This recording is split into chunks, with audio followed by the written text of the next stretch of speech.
podcast for longer episodes, here's Season 1, Part 1, No Stops, All Story. Follow the year of 2010 along with me on mine. Today's date is March 4th, 2023, and 4,810 days ago, 25-year-old John Cardozo was senselessly murdered. In the thousands of days that have passed, no justice has been served. January 1st should have been the start of a new decade full of hopes and dreams for John, but instead his young life was cut short by gun violence. John was found with gunshot wounds outside of 315 Geneva Ave in Dorchester, Mass. At 2:15 a.m. New Year's Day. John was transported to Kearny Hospital, where he was later pronounced dead. In some of the reports I found, John was described as Latino or Hispanic, while a comment from someone who actually knew him referred to him as Cape Verdean. There is no other information publicly available. If you have a tip or can offer more information about John that could help to give him a voice, please reach out to 1-800-494-8477 or text 8477 to 27463.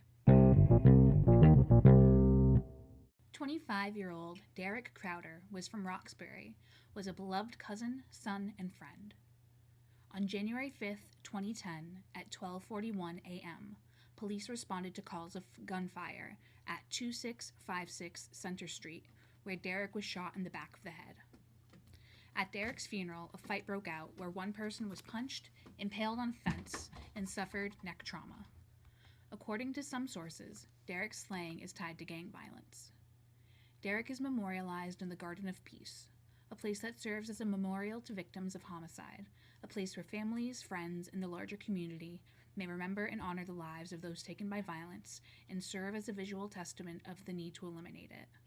At the same time, the garden serves as a symbol of hope, peace, and renewal. Please call 1-800-494-TIPS. Melanie Ann Quadros is a daughter, sister, and friend who disappeared without a trace. Melanie, aka Mel, aka Angie Rivera, was a 27-year-old Caucasian woman of Portuguese descent with brown eyes and long brown hair down to the middle of her back. Melanie is 5 foot 2 inches and weighed about 98 pounds and had an unknown impairment of her right arm. Melanie has pierced ears and a pierced lower lip. Melanie has a heart tattoo on her arm with the name David written inside. Melanie was last seen wearing a black puffy jacket, blue jeans, sneakers, a gold chain, and rings. Melanie was known to hang out around Appleton Street, Middlesex Street, Jackson Street, and Bridge Street in Lowell, Mass. Melanie was last seen walking down Appleton Street in Lowell, Mass. On January 18, 2010, with her small Pomeranian dog, Rusty. Mere hours before she disappeared, Melanie had asked her mom, Maria, to borrow a heating pad for her back. Melanie was reported missing by her loving and devoted mom, Maria, after not seeing her for a week. Melanie has not been seen, although there is a claim of hearing her on the radio on February 21st, 2010, 1 month after she was last seen. There was a song dedicated from someone who sounded like Melanie to their boyfriend on 94.5 WJYY at roughly 10 a.m.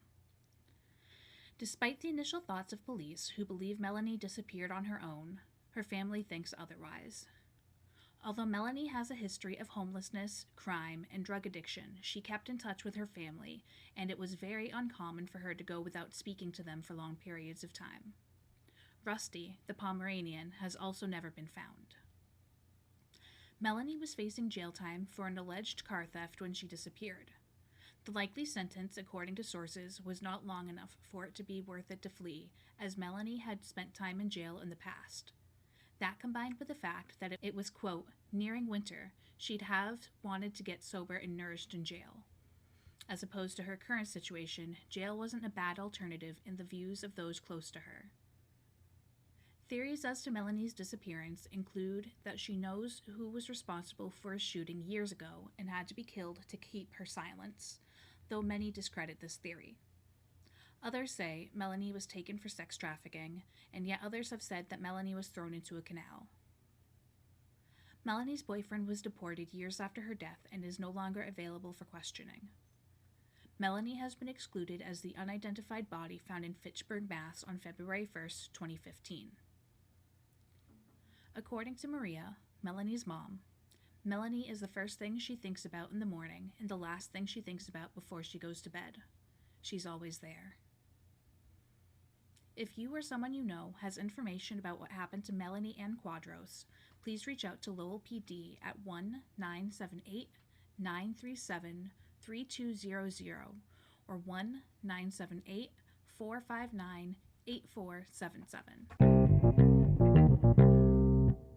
Carrie Ann Monroe is 5 foot 2 inches and weighed roughly 120 pounds when she disappeared in 2010. Carrie Ann is white with long brown hair and blue eyes. Carrie Ann was last seen wearing a black waist-length jacket, blue jeans, and black sneakers with a red design. Carrie Ann, if still alive, will be 38 this year. Her 2 young sons left behind are entering their early teenage years, and her devoted parents are aging. Carrie Ann was living at the Comfort Inn at 354 Wilbur Cross, aka Berlin Turnpike, in Berlin, Connecticut, although she was originally from the Waterbury, Connecticut area and had ties to Hartford and New Haven. Carrie Ann vanished on January 20th, 2010, although she was last seen by her unnamed boyfriend at the Comfort Inn at 3:30 p.m. She was last recorded at an unidentified apartment in the south side of Hartford hours later, where she left behind several personal belongings. Some reports claim that Carrie Ann was reported missing by friends 5 to 6 days after she was last seen, while others say it was 9 days after she was last seen. Carrie Ann's dad, Bob Monroe, is also reported as having reported Carrie Ann missing on January 30th. Her boyfriend did not report her missing, as he stated he thought that she had left on her own accord. The boyfriend was caring for their 2-year-old son during those 5+ days. The boyfriend was arrested on unrelated charges shortly after, but has, quote, not been charged in association with Carrie Ann's disappearance. Although Carrie Ann had a history of going away for a few days at a time occasionally, she would not abandon her children, and she would not abandon her family, regardless of her situation. Carrie Ann had no access to a vehicle at the time she vanished, and there are discussions about sex trafficking in the area where Carrie Ann was last seen at the Berlin Turnpike. If you or someone you know has information about what happened to Carrie Ann Monroe, please reach out to Berlin PD at 1-860-828-7190 or name us at 1-817-718-7904. Trigger warning: domestic violence. Our next case is of sisters Athena and Thanet Sheets Marti. I'm going to include this case in all of the information I found and allow for you to decide for yourselves to report any tips. Athena and Thanet Sheets Marti resided in Lynn, Massachusetts prior to going on vacation with their parents, Jonathan Sheets and Maria Marti. The small family traveled to their maternal grandmother's home in Spain, and Athena, Thanet, and Maria never returned. Shortly after January 1st, 2010, while they were in Spain, Maria, a native of Spain who officially gained citizenship to the U.S. in 2008, accused Jonathan of domestic violence against her, and Jonathan was removed from the home they were staying in. Jonathan was taken into custody, questioned, held overnight, and served with a restraining order the next day. John promptly returned to the U.S. Since January 7th, 2010, divorce proceedings occurred, genetic testing of Athena and Thanet were ordered by the court and ignored by Maria. Jonathan was granted full custody by the courts and has yet to see his children.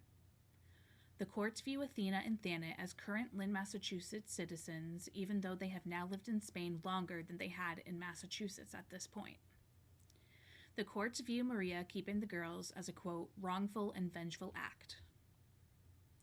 Maria, Athena, and Thanet were expected to return on January 21st, 2010. So, that's all the information available for this. I personally think this case falls more under a custody dispute than a missing children's case, since all parties know where the children are. Regardless, at the time of their disappearance, Athena Sheets Marti was described as 2 foot 5 inches, 30 pounds, Hispanic Latina with brown hair and brown eyes. Thanet Sheets Marti was 3 at the time and described as 3 feet tall and Latina Hispanic, 45 pounds with brown hair and brown eyes. I should note there is a publicly available picture online that shows a happy and healthy Athena as of a couple of years ago. Please call 1-781-595-2000 with any information. Justin Gordon was born on January 6, 1992, and lived on Wilmont Street in Springfield, Mass. Justin attended Springfield Public Schools, the Acorn Street Boys and Girls Club, and was a former 5A football player. Justin left behind a large extended family and friend group who posted heartfelt messages of love and loss on Justin's online memorial. Police were first notified of 6 shots on James Street, a part of the Six Corners neighborhood in Springfield, at roughly 10:25 p.m. on Saturday, February 6, 2010. Justin was struck down by suspected gang violence. He wasn't wearing a jacket when found, leading police to think he was staying somewhere on James Street prior to his shooting, but no witnesses have come forward to corroborate that fact. Justin was shot once above the left eye and once in the upper back in front of 55 to 57 James Street. Justin was taken by ambulance to Bay State Medical Center, where he was pronounced dead. If you or someone you know has any information leading to Justin Gordon's murderer, please reach out to Springfield PD at 1-413-787-6355. Why would anyone shoot a 14-year-old? Said grandmother Patricia Gomez of Daquan, his caregiver since the age of 3. Daquan was a 14-year-old Jeremiah Burke high school 9th grader looking to turn his young life around. Daquan had stolen a laptop from a family member in 2009 and was turned into police to learn from his mistakes. Daquan knew he needed to change and began that journey by beginning to visit the Dorchester Youth Collaborative, who aimed to keep kids off the street during high-crime hours. Daquan began hanging around and learning about nonviolence and positive thinking. Unfortunately, it was too late. Even though Daquan Gomez was on a path to a better future, he was tragically and purposefully taken from this world by gunfire on February 10, 2010. Daquan was walking with 2 male friends near 619 Cummins Highway near the Mattapan Hyde Park train line at 3:30 p.m. when 4 shots rang out, striking Daquan 1 to 2 times in the abdomen. Daquan's unidentified friends were unhurt. The shooter jumped back into a dark-colored Dodge Caravan minivan and was driven away. There is a rumor that Daquan's death was over an alleged disagreement about stereo equipment. If you or someone you know has information to lead to justice for Daquan Gomez, please call 1-800-494-8477 or 1-617-343-4470. The partial skeletal remains of an unknown person were located in Ipswich, Mass. On February 13, 2010. According to NamUs, the remains were unrecognizable, and the head, torso, 1 or more limbs, as well as 1 or more or both hands were not recovered at the scene. The remains are from a person between ages 11 to 99 who is estimated to be 5 foot 6 inches and had been deceased for years according to the report. There are no additional sources available. If you have any information, please contact the Massachusetts Office of the Chief Medical Examiner at 1-617-267-6767.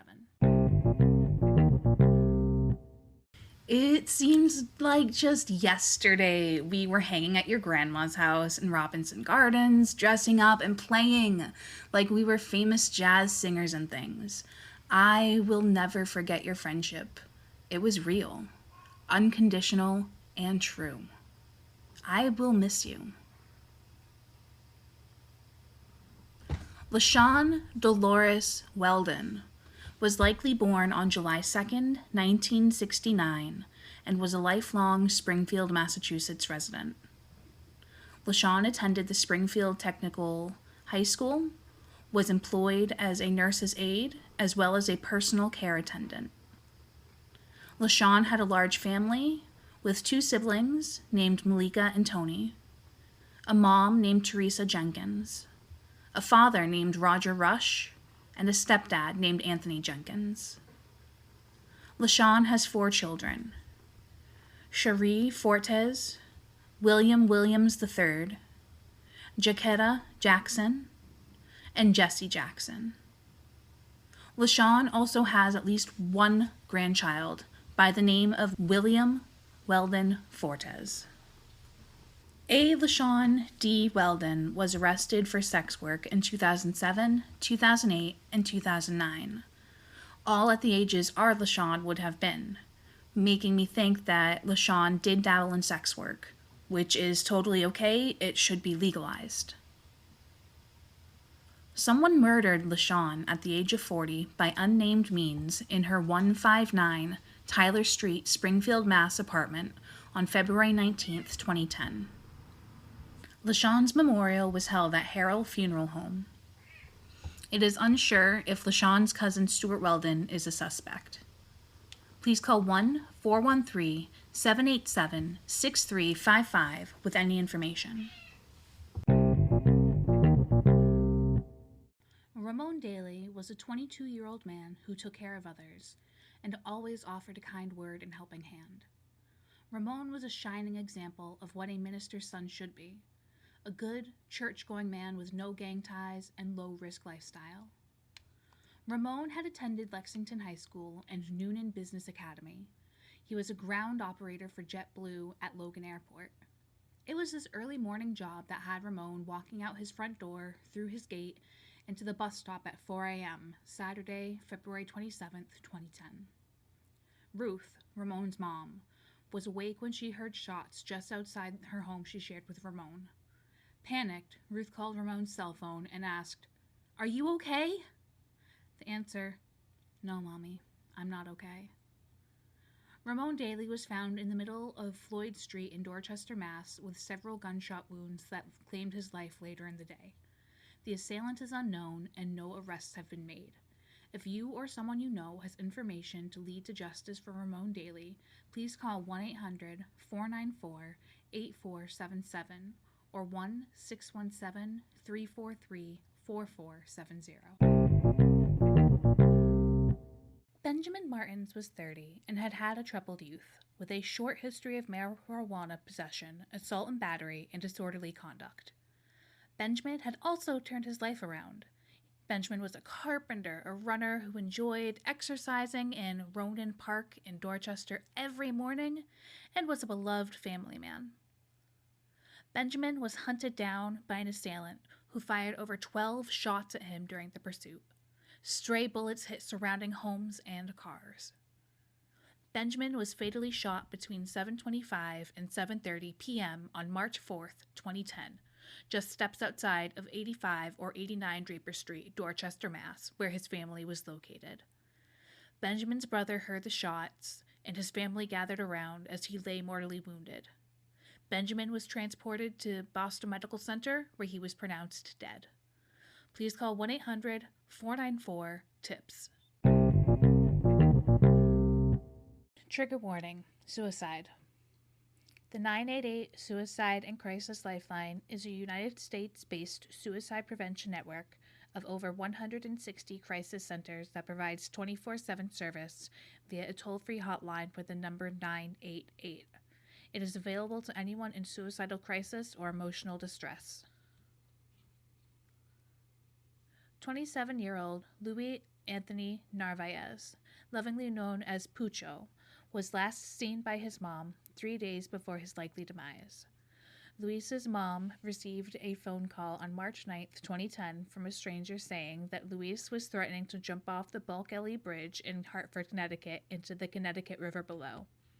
His mom heard struggles and then the phone went dead. Between the time the call ended and the time Luis's mom called back, Luis had jumped. The stranger held on to Luis as long as possible, only letting go before he too would be lost to the river. Prior to jumping, Luis had handed his cell phone and charger, wallet, and glasses to the man who tried to save him. After dive teams searched tirelessly, Luis's remains were not recovered, which is why he is considered a missing person. Luis is 5 foot 7 inches and 170 pounds. He has brown eyes and brown hair, which was shaved last time he was seen. Luis has a birthmark on his lower back. He also has several tattoos. On his left bicep, he has the names Nathaniel, Nyolka, Anthony. And on his right forearm, he has the name Myra. Luis was last seen wearing a dark hoodie and jeans. Please call 1-800-534-1000. Police responded to a call for a body found inside a home at 11:09 p.m. on March 16, 2010. Inside the home at 71 Norwell Street in Dorchester, Mass. Lay Nathaniel Tyler of Mattapan, with an apparent gunshot wound. Nathaniel, just 22 at the time, was brought to Boston Medical Center where he was pronounced dead. There is no other information available at this time. Please call 1-800-494-TIPS. The isolated bone of a female was located on a beach in Ipswich, Mass. On March 19, 2010. According to NamUs, the remains were unrecognizable and the woman's head, torso, one or more limbs, as well as one or both hands were not recovered at the scene. The remains are from a female between ages 14 to 99 and have been deceased for years according to the report. The beach was not specified, nor were there any additional resources available. Please call 1-617-267-6767. At roughly 3 a.m. on March 28, 2010, police were called to 69 Maywood Street in Boston due to shots fired. There they found 17-year-old Andrew Tavares Silva, a Dorchester native. They also found an unidentified 20-year-old woman, also suffering gunshot wounds. Some claim that Andrew was shot because he refused to give up his necklace to an unidentified person at a house party at the Maywood Street home. The pair were brought to Boston Medical Center, where Andrew died from his injuries, and the woman was treated for non-life-threatening injuries. No suspects have been publicly named at this time. Another tragedy tied to Andrew's senseless death came days later when Andrew's dear friend Manuel de Vega, aka Jr., died of a gunshot wound to the head after what sources called a, quote, shootout with police. At the memorial, Manuel and Andrew's friends and family erected in Andrew's honor. Some sources claim that Manuel took his own life during this time, while others disagree. What is known is that 2 young lives were lost close together and nobody has been charged with the murder of Andrew or shooting the unidentified young woman. Andrew's family helped to organize a gathering at the First Parish Church for the 4th Think Peace event. The Think Peace event is a celebration of life and remembrance for young people lost to the violence in 2016 and is keeping Andrew's memory alive through their work with the Unity Peace Festival. Please call 1-800-494-TIPS. Bernard Brown was a 43-year-old, hard-working and dedicated son, brother, and overall decent man. Bernard had 2 jobs, one as a local restaurant manager and the other as a gas station attendant, and had a goal of working his way up in the restaurant business. And when not working, was often spending time with his family, including his sister who thought he was cool, who enjoyed watching movies together, his dad, who passed just 2 months before Bernard, and his mom, Martha, who he attended church with when not at work. Martha Brown said of her son, quote, "He wasn't an angel, but he never hurt nobody," and that he was at the wrong place at the wrong time. Bernard was also said to have helped children and gave money to others like it was paper. Bernard was found with multiple gunshot wounds in a hallway of 31 Leyland Street in Upham's Corner of Dorchester at 10:20 on March 30th, 2010. Bernard was pronounced dead at Boston Medical Center. Please call 1-800-494-TIPS. To round off the month, we have 20-year-old Terrence James Michael Bonds, who is still thought of fondly to this day. A person named CEO Ellis said of Terrence on November 12th, 2020, quote, "R.I.P. King, your legacy lives on. I'm upset we've never met, but your energy, I feel consistently through your family. You're missed greatly." 10 years later, and the memory of Terrence James Michael Bonds remains alive, although Terrence himself was gunned down on Wednesday, March 31st, 2010, at 58 Claiborne Street, Dorchester, Mass. The scene of Terrence's death is located directly across from Mother's Rest Playground. Terrence leaves behind a large extended family who are still feeling his loss. Please call 1-617-343-4470, 1-800-494-TIPS, or text TIPS to crime. April 2010 updates. Troy Knox's cousin, Jamal Cox, was a 33-year-old father of two. He was just an all-around good person, and according to his cousin, sister of Troy, he was an awesome dad to his kids, so this is going to be hardest for them, and of course his mom. He was always looking out for his mom, who has been struggling with some medical issues. He always made sure to make time for family. Jamal was shot and killed, and another man was shot and injured shortly before 6 a.m. at 1601 Blue Hill Avenue on January 1st, 2023. The murder and maiming come after a house party turned violent. Please call 1-617-343-4470. Gerald Jerry Joseph Peshaw Jr. was 44, homeless, and was last seen on April 4th, 2010 in Leominster, Mass. Jerry is between 5'9" and 5'11" and is 140 to 165 pounds. Jerry has a slight build with light brown to blonde hair and blue eyes. Jerry wears a very strong prescription and he needs these glasses to see. Jerry's teeth are also reportedly in poor condition. Jerry may have traveled to anywhere in New England looking for work, which was likely under the table in nature as he had an expired license.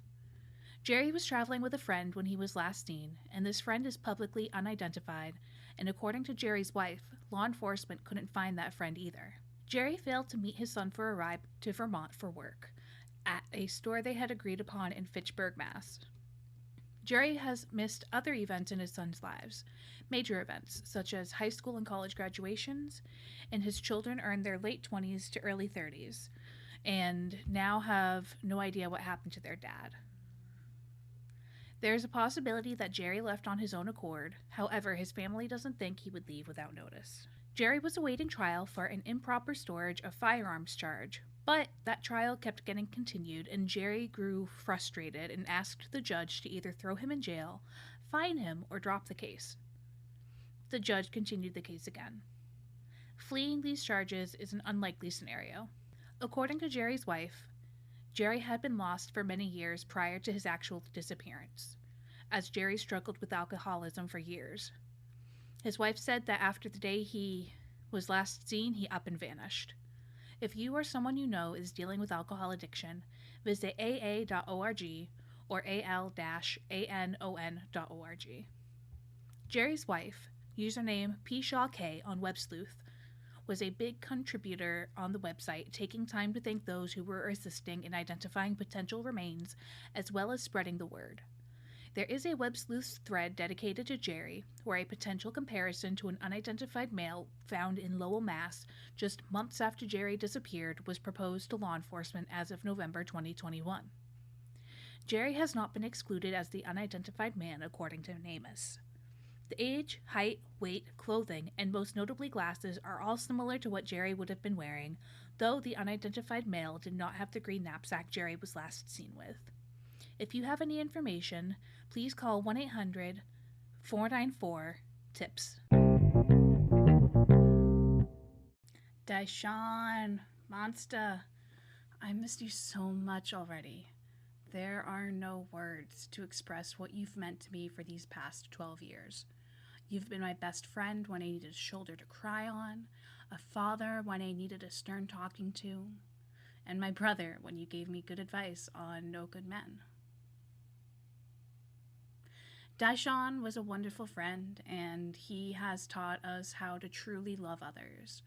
He was one of my best friends, and I will miss him so much. I hope to see him again, but for now, I will hold him close to my heart.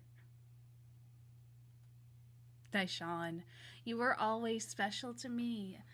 A gentle giant taken from your family and friends entirely too soon. I pray that you find peace, solace, and no pain in this next journey. Loving you and thinking of you always. These are the grief-stricken words from friends and family of Dyshawn Anthony Brantley. Dyshawn's death story begins 22 years before he took his final breaths when he was shot and paralyzed at the age of 16 on April 16, 1989 at 10:25 p.m. at the intersection of Blue Hill Ave and Angel Street in Dorchester, Mass. When Dyshawn passed on April 19, 2010, his death was directly attributed to his 1989 maiming. Please call 1-800-494-TIPS. Troy Knock is fondly remembered as a kind and caring young man, a wonderful brother, and a loving boyfriend. Troy's aunt said of him, "He had a great smile and a big heart. He was a caring and loving person." Troy was gearing up to graduate from Kaplan Institute of Technology in the summer following his death with a focus on electronics. Troy was one of 4 siblings and had a steady girlfriend for 3 years. Troy's aunt also said of Troy, "He never had any problems, but must have been in a place at the wrong time." On the evening of April 19, 2010, at 7 p.m., shots were fired and officers called to 20 Irma Street, where Troy lay mortally wounded. Prior to being shot, Troy was in the backyard of his Aunt Margaret Horton's home for a cookout. Margaret said, quote, "We were cooking out in the backyard, and he told me he would be right back." And 30 minutes later, Troy was dead. Please call 1-800-494-TIPS. Jamie Lee Malloy, whose nickname is Dizzy, was last seen in the springtime of 2010. Some references say that she was last seen on April 24th, 2010. What is known for sure is that there was a welfare check conducted on Jamie on May 18th, 2010 by Augusta, Maine police. There was no sign of Jamie. Jamie Lee Malloy was 22 when she was last seen. She has straight, shoulder-length brown hair and brown eyes. Jamie is between 5'3" and 5'5" and roughly 115 pounds. Jamie has a scar on her right arm and several scars on her left arm. Jamie has pierced ears. She also has multiple tattoos. She has Tupac and Thug Life tattooed on her back. There's a foot and cross tattooed on her left arm. Jamie has a Playboy bunny on her chest as well as fairy wings. Jamie also has the Marine insignia Semper Fi tattooed on her neck. Please call 1-207-626-2370 or 1-207-620-8009.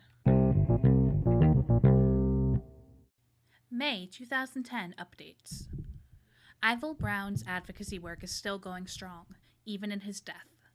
Jamaica Plain counselor Kendra Lara, who was paramount in the effort to bring more money to the Youth Jobs Initiative that Ivil was a part of during his lifetime, gave a tearful testimony on the council floor regarding the former gang-involved youth advocate. Ivil was killed before seeing the impact of his advocacy. Quote, "Year after year, Ivil came and testified before the City Council to ask that the Boston City Council increase the budget for youth jobs," said Councilor Lara. "If $6.9 million means that maybe we lose 15 less young people this summer, then I think that is an incredibly worthwhile investment." I believe that Ivil would have been proud of himself and would be proud to know that he made a difference. And I know that his family understood how wonderful and special he was. If you know who killed Ivil Brown, please call 1-800-494-TIPS. Ivil Brown was DJing a Halloween house party in Mattapan, and as people were leaving, shots were fired, striking a young woman in the chest. Instead of running away, Ivil ran to the young woman.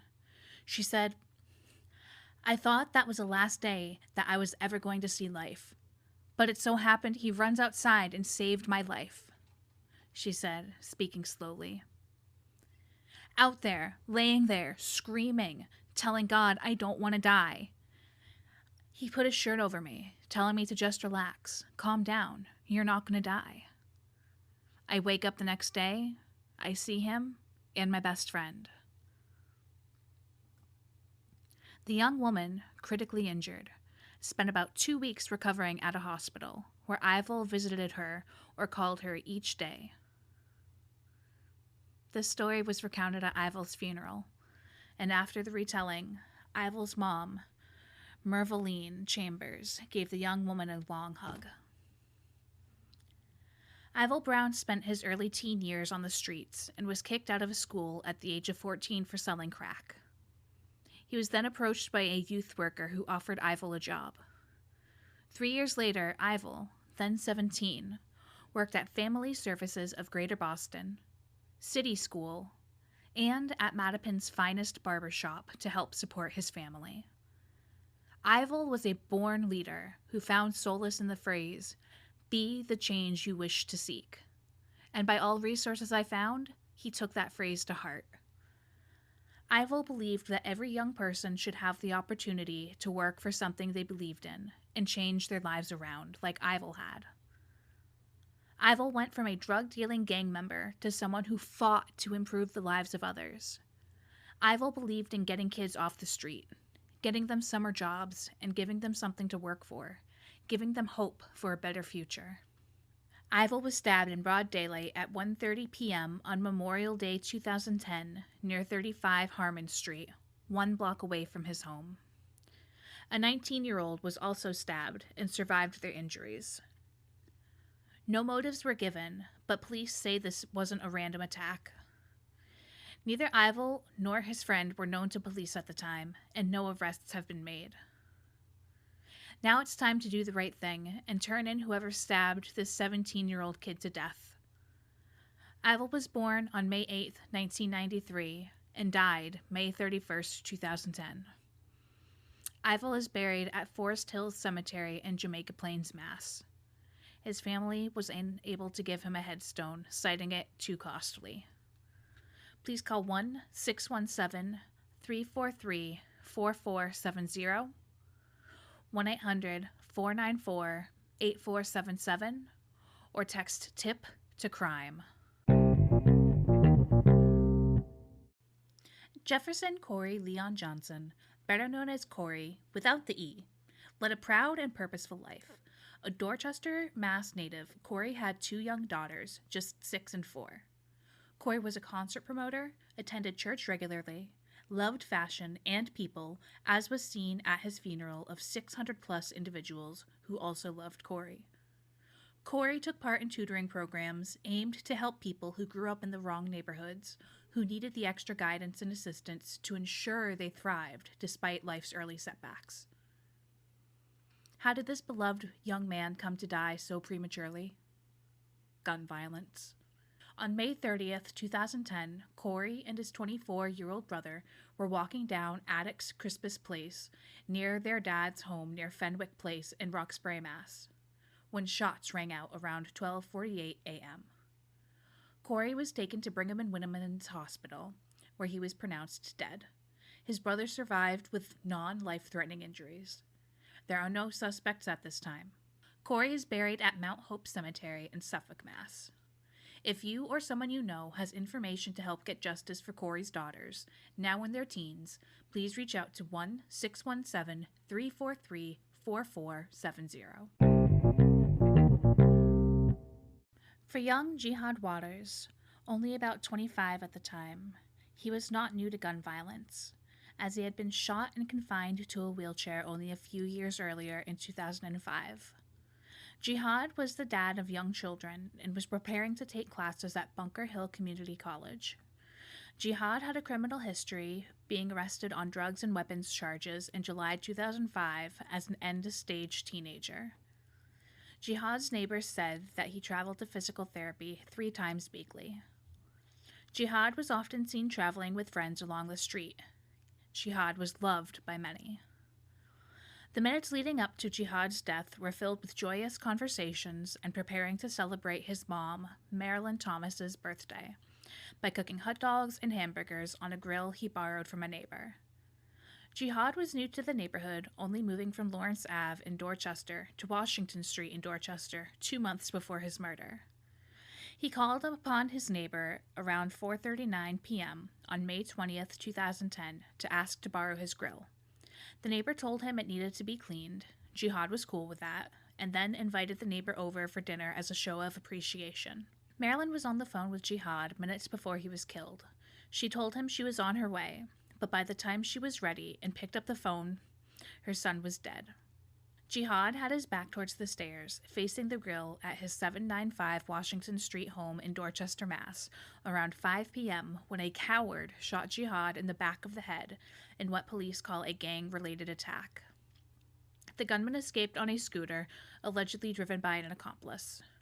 Both of these cowardly individuals are reported to live on Bailey Street in Dorchester, Mass. Police arrived within 2 minutes, and Jihad was brought to Boston Medical Center, where he was pronounced deceased.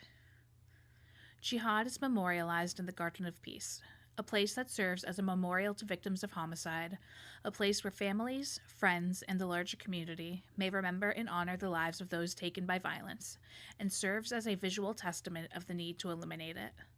At the same time, the garden serves as a symbol of hope, peace, and renewal. If you or anyone you know has information leading to justice for Jihad's children, please call 1-617-343-4470.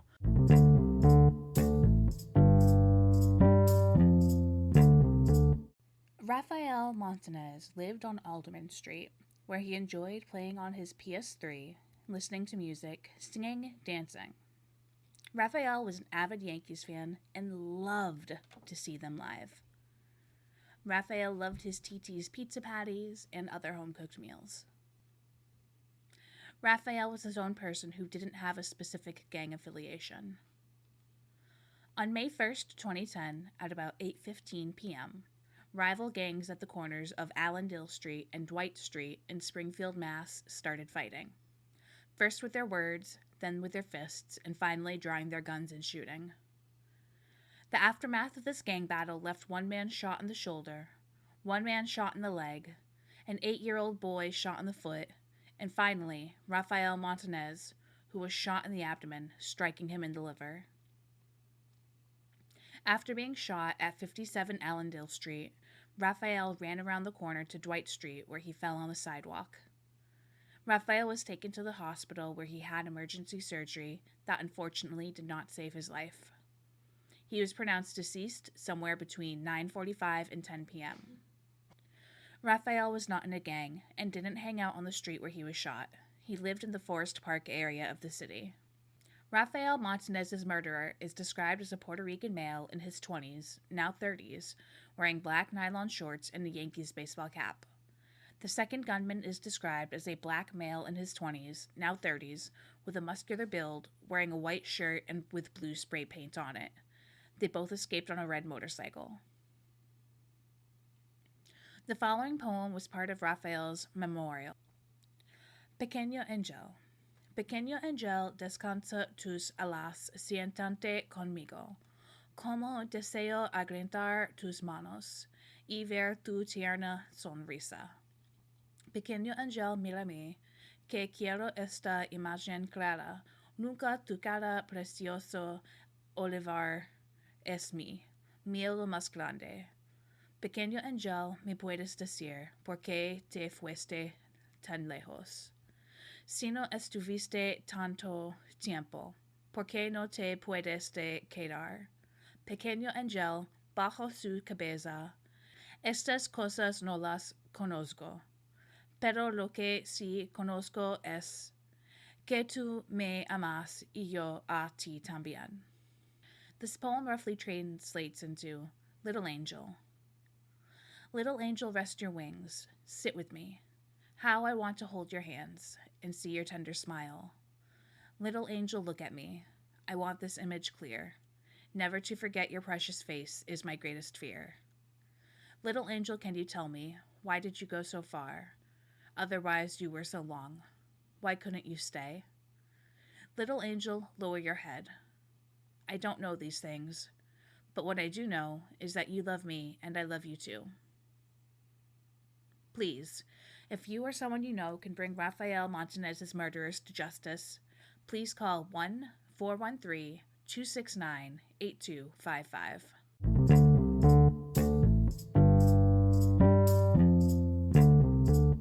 Not much is known about the life or death of Scotty Jenschke. What is known is that he had a loving family who were devastated to learn of Scotty's murder.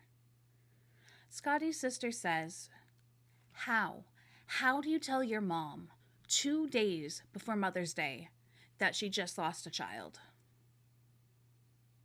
That was a really bad day. I watched a piece of her die that day.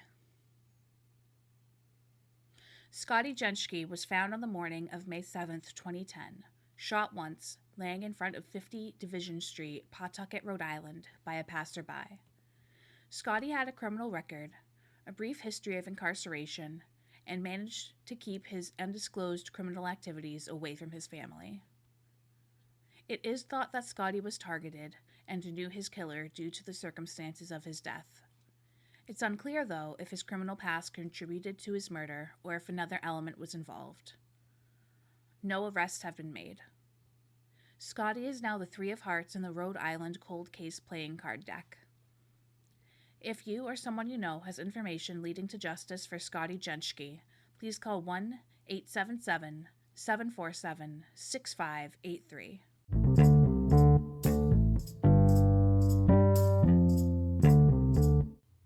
Mickey Browham of Jabesh Street, Belchertown, Mass. was born on October 24, 1955, and would be 66 if still alive, although he disappeared without a concrete trace on or about June 25, 2010, from his hometown. Mickey is the middle of 6 children to his parents Rita and Henry, whom he called every day without fail.